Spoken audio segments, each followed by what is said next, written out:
can't say that word, that's far too many syllables for me.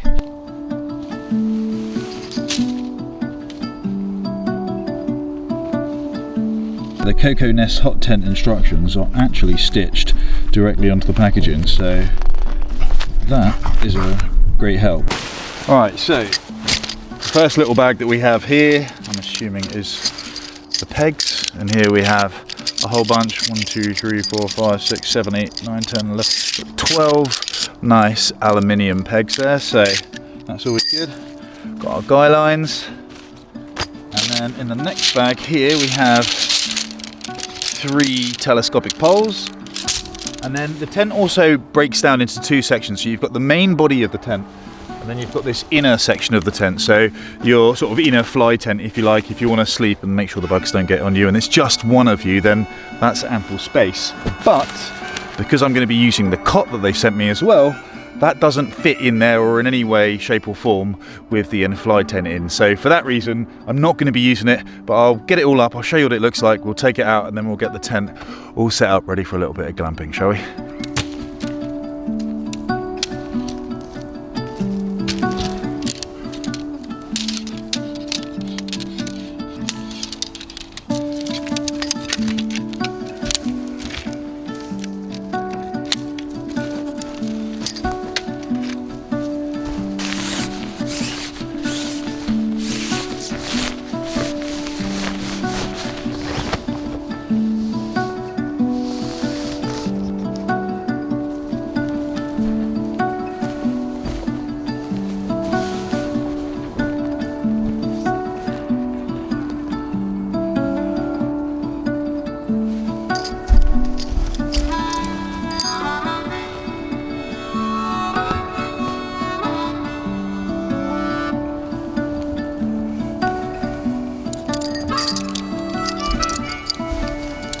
So this stove jack comes pre-cut, and you've got a 3-inch hole there for a chimney, which I suppose is fairly typical for a stove you'd be using for a tent this size. But if for any reason you want a different size hole, perhaps your dimensions are different, you can obviously just velcro this off and pop your own stove jack with your own hole cut out as well. And then again, if you want it to be fully waterproof and you don't want to be open to the elements, then this just undoes, and then you can roll and zip this up and you're fully waterproofed.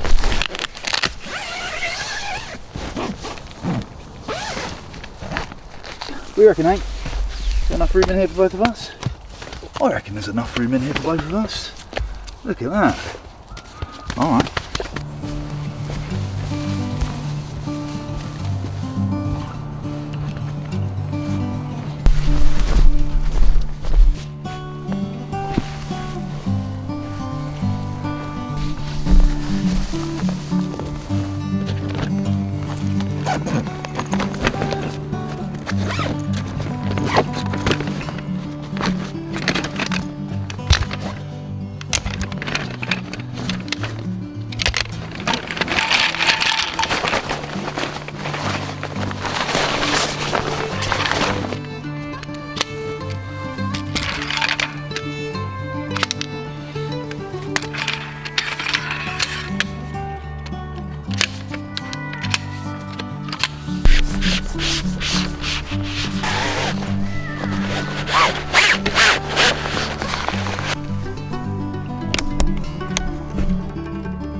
So the bed is pretty easy to put together. It's quite clever actually. It's got some nice little tensioning gizmos to it, some thoughts gone into it. But when it comes to laying it out in here, you can't push it right up against the back of the tent because, well, the ends will basically push through the walls of the tent. And you have to also imagine you're going to have your hot stove right here, so you probably don't want the head of the bed too close to the stove in case when you're asleep your blanket rolls off or anything, and that's quite dangerously close to the fire. So you're going to need to angle it. So I think something like that angle, you've got a whole bunch of space over there, which is like dead space I suppose, but you can put your pack and everything here. Hank can sleep here, stove here, get the rest of my kit there, and I think it's not bad, is it? What do you reckon? What do you reckon? Okay, so this is quite easy to figure out in as much as you've got two forms of attachment. You've basically got this clip and then you've got this little hook in here. So basically what you're going to do is all along the base and the bottom these clips will clip in, and then as you work your way up the inside of the spines of the poles on the inners of the tent, you've got little hoops that you thread these through. It's fairly straightforward.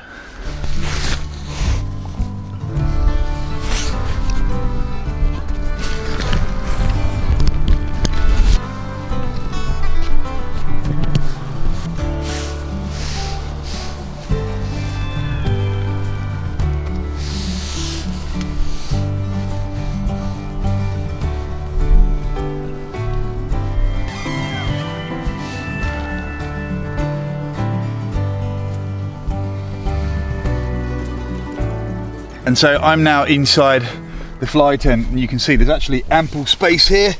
Again, if you wanted to be really cozy, I guess you could fit two people in here. It'd be very, very cozy, so make sure it's someone you like. All right, so hopefully that now gives you a clear visual of just how much size you've got with the fly tent up, but it is one or the other. There's no way I'm going to be able to get that in there as well as the fly tent. So it's choose your poison. Do you want to be raised off the ground in a comfortable cot, which is what I've chosen for tonight? Or do you just want to absolutely make sure that none of those bugs are crawling all over you when you're asleep? If that's more your bag, then a sleep mat and the fly tent is one. Either configuration is absolutely fine though, to still have the stove in there. But I've also just realised I've left my chimney back at the car, so I'm going to take this out, finish getting this set back up, and I'm going to go check the traps, grab my chimney, come back, and then hopefully rustle up some food. All right.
Alright, I have also brought with me a bottle of Sandford Orchard's vintage cider.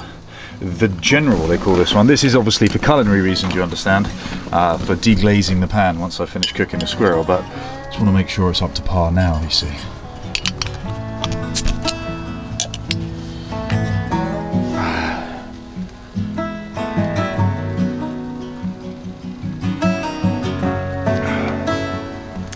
I think that's going to do the squirrel justice.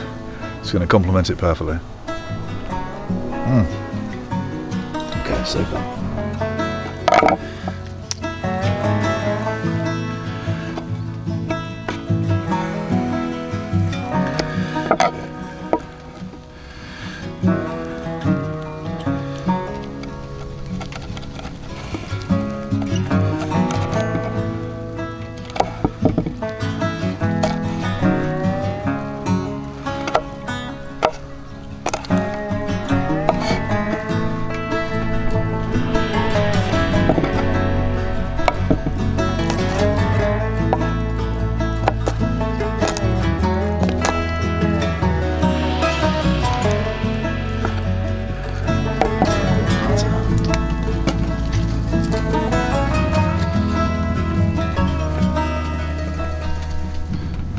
Some onions on the go.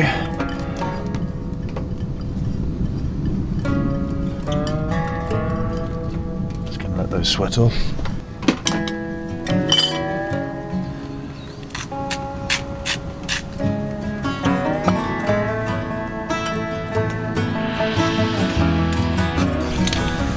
bit of balsamic vinegar.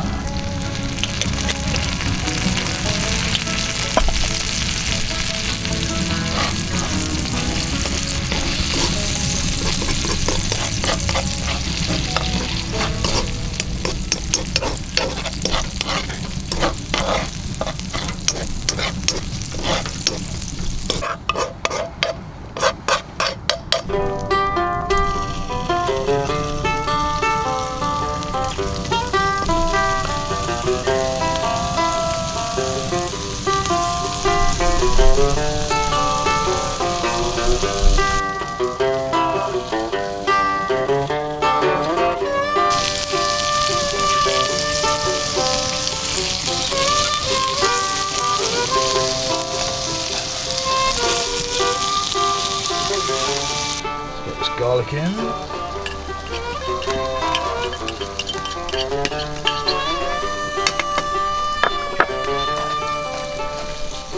Just deglaze.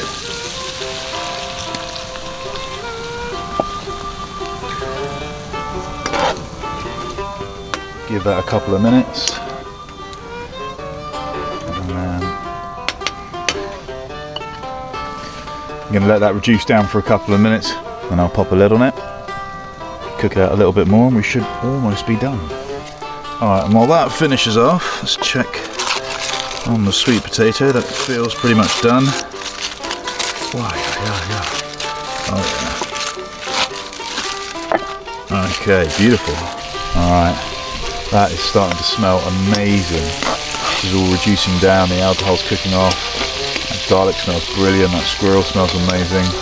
Just let it sort of steam through for a little bit longer. I'm just going to cover it up for a few more minutes, and I think we'll be just about there. Remove that skin. And I actually quite like the skin, so I'm just going to pop it to one side. Now, this plate actually had all the butter on. I caramelised the onions in, so I'm just going to soak that up.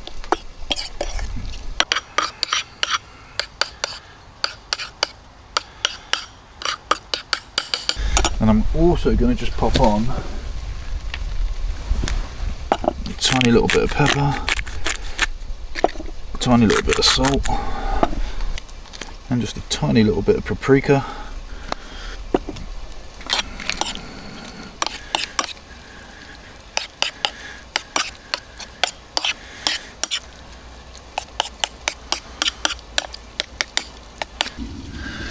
Oh, that looks and smells amazing. That meat is very nearly done. Just going to chuck a few greens in there, just so I don't feel too guilty about my meal. Give that a couple of minutes and we'll be done.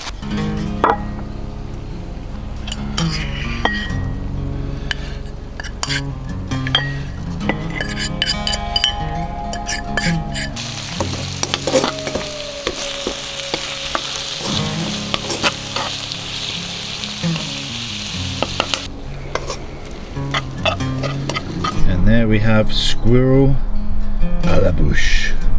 From invasive species to gourmet meal. Let's give it a go, shall we? Yeah, I'm sad I haven't got a little bit more sauce.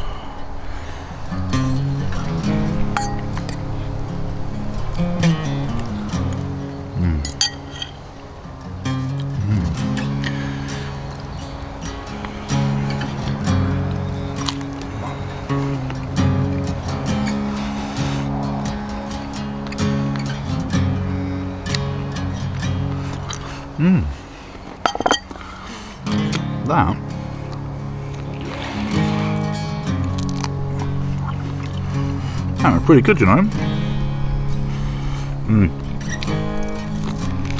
Now, I could have had more sauce if I didn't let it reduce down quite as much, or if I'd poured in a little bit more cider, but then I wouldn't be having a drink with my squirrel, would I? Ah, beautiful.